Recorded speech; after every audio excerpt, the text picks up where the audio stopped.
Okay, hi. Here's our table that we stripped yesterday. As you can see, it still got some of the red from the stain on it. I already sanded part of it.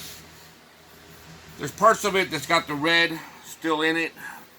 This table has been refinished already, so it was already stripped before. I see parts that are already about to break through the veneer. I don't want to do too much sanding. I think with the brown mahogany, that red is going to look nice anyways. You can use whatever sander you like.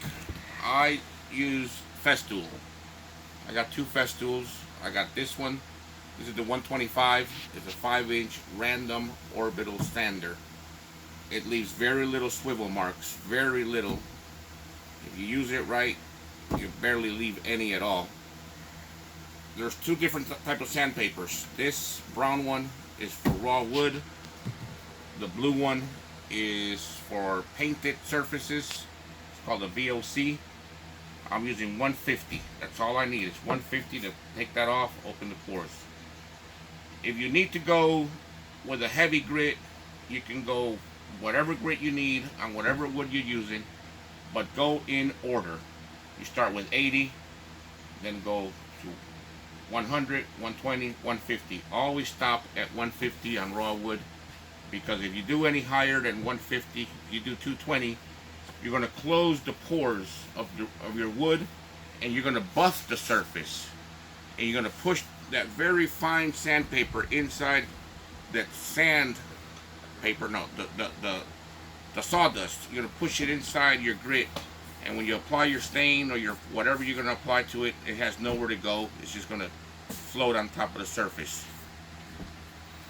Festool is they're very good because the pattern that they move is very small. I buy the box. I don't know what they cost. They're like $40 for a box of 50. This thing will last a long time. This is how I sand. You go slow. I'll go by sections. You don't need to go fast. You don't need to put pressure. You're not trying to hold the table from running away. Just let the sander do its work. If you have a Festool dust collector, I hear they're awesome. I want to get one. Right now I use my shop vac hooked up to a dust deputy. We got the air hose running everywhere. We're in the process of hooking up our big 2 horsepower dust collector, but we were going to do it, then this job came up, so you got to pause spending money to make money. So let's turn this on. It's a little loud, but keep the dust down.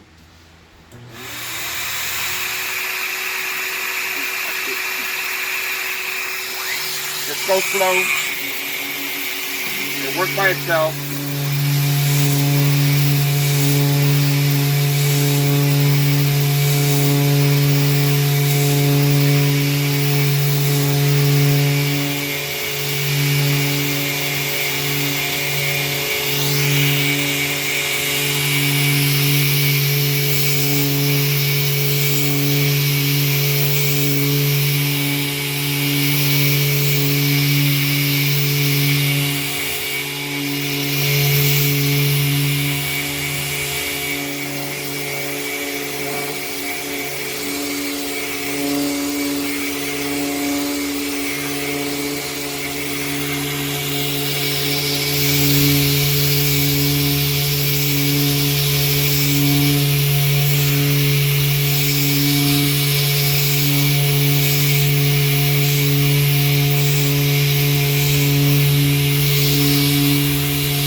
Like I said, this was already refinished. Someone stripped it already. When you're sanding, you want to move, see what you're doing, see what leaves behind, and keep going. If you get a close up here, Justin, right here, you can tell the difference from right here, this little area. It's about to break through the veneer compared to here, compared to everything else here. I'd rather leave some of that red on there than break through the veneer. This spot right here is about to break through the veneer too, so I'd rather just leave it alone. I like Festool. Their sandpaper lasts a long time. I buy these two. They're little foam pads in the back. These you can use them on wood, raw wood, painted furniture, painted surfaces, whatever. Once I finish with my orbital sander, no matter how careful you are, no matter if it's a $10,000 sander, it don't matter. You're gonna leave little round circles in your wood. You don't see them right now until you put the stain on, and sometimes you won't see them until you get your clear coat on. So the best solution for that is sandpaper, little foam block, a little elbow grease. Always go with your grain. I like to go from start to finish. Just go straight.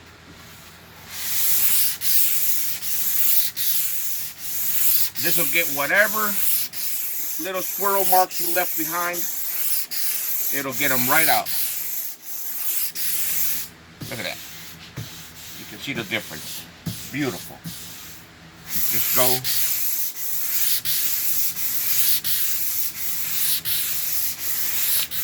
I gotta be careful here because I can see it's about to break through.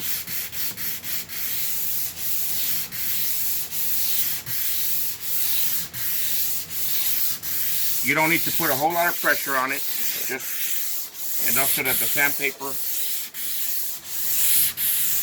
smoothens your wood out.